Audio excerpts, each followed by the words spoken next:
Санкт-Петербурге вновь произошел инцидент с участием мигрантов, работающих в сфере нелегальных перевозок. На этот раз события развернулись средь бела дня. Кадры, распространившиеся по интернету, запечатлели вооруженную перестрелку на Комендантском проспекте. Примерно в течение часа вооруженные люди бегали по оживленной улице, скрываясь за припаркованными автомобилями и стреляя друг в друга. Разберем все подробности в нашем сегодняшнем выпуске. Просьба поставить лайк и подписаться на канал, чтобы не пропустить новые видео. Недавние события в Приморском районе Санкт-Петербурга потрясли местных жителей. Стрельба, которую устроили неизвестные лица, произошла на глазах у большого количества людей, машин и общественного транспорта. Видеозаписи очевидцев ясно демонстрируют хаос на улице. Мужчины разных возрастов, многие из которых с бородами, словно из голливудского боевика, бегают с оружием, прячась за машинами и стреляя друг в друга. Очевидцы сообщают, что первые выстрелы прозвучали около 9:30 вечера у корпуса номер 1 дома 66 на Комендантском проспекте. Мы насчитали примерно 30 выстрелов.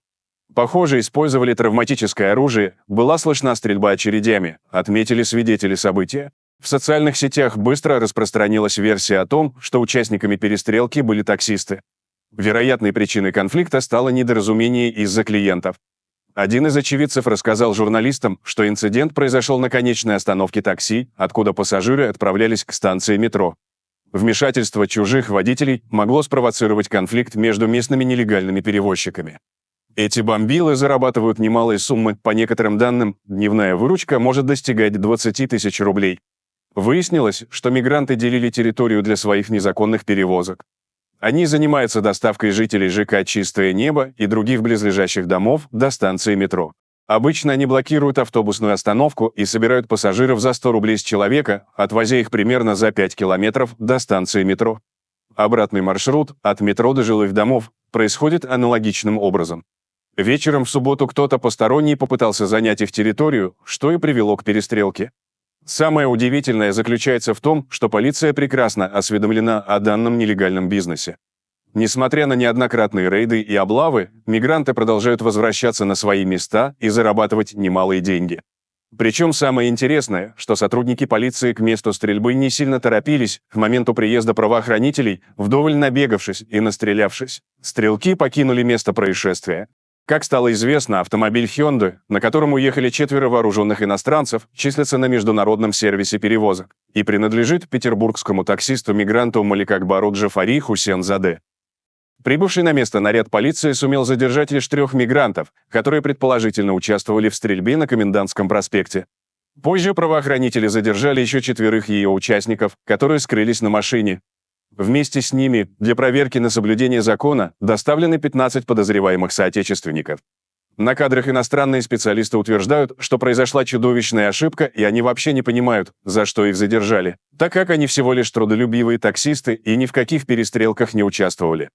Следственный комитет Санкт-Петербурга уже возбудил уголовное дело по факту перестрелки в Приморском районе. Произошедшее было квалифицировано по статье «Хулиганство». Сообщается, что пострадавших в конфликте, по предварительным данным, нет. Проблема миграции сегодня стоит остро как никогда. Сообщения о преступлениях, совершаемых выходцами из бывших советских республик, появляются ежедневно. Например, в том же Санкт-Петербурге на мигрантов приходится 12% расследованных преступлений. Об этом в ходе отчета о работе Регуправления МВД перед Заксобранием рассказал начальник ГУ МВД по Петербургу и Ленобласти Роман Плугин. Мигранты продолжают оказывать значительное влияние на оперативную обстановку, от общего количества расследованных преступлений на них приходится 12%. Также за последний год было пресечено более 76 тысяч административных правонарушений, связанных с пребыванием, проживанием и трудовой занятостью на территории Санкт-Петербурга. Также на 75% увеличилось количество выявленных преступлений по фактам незаконной постановки на учет иностранцев по месту пребывания, заявил Плугин. Вся Россия страдает от неконтролируемой трудовой миграции и в то же время испытывает острую нехватку рабочих рук. Впрочем, средство от этой болезни давно всем хорошо известно. Его применение отработано в странах Персидского залива. Несмотря на то, что в некоторых из этих стран трудовые мигранты занимают до 90% всех рабочих мест, они не создают криминальных этических диаспор и не представляют угрозы общественному порядку. Причина заключается как раз в организованном наборе работников для местной экономики, при котором каждый специалист приезжает в страну с готовым контрактом, отлично зная, где он будет трудиться и жить, а работодатель несет за него полную ответственность. У нас же происходит все с точностью наоборот. На сегодняшний день в России нет системы учета мигрантов, начиная с заявки предприятия. Уполномоченный по защите прав предпринимателей Санкт-Петербурга Валерий Калугин привел конкретный пример. Например, предприятию нужен плотник, такой человек с образованием приехал из-за границы. На границе он получал бы карту, где фиксируются все его данные, где и кто платит ему заработную плату, как он платит налоги, где проходит медицинский осмотр, где устраивается на работу. Если он не устраивается работать плотником, то через месяц его отправляют обратно. Но у нас пока такой системы нет.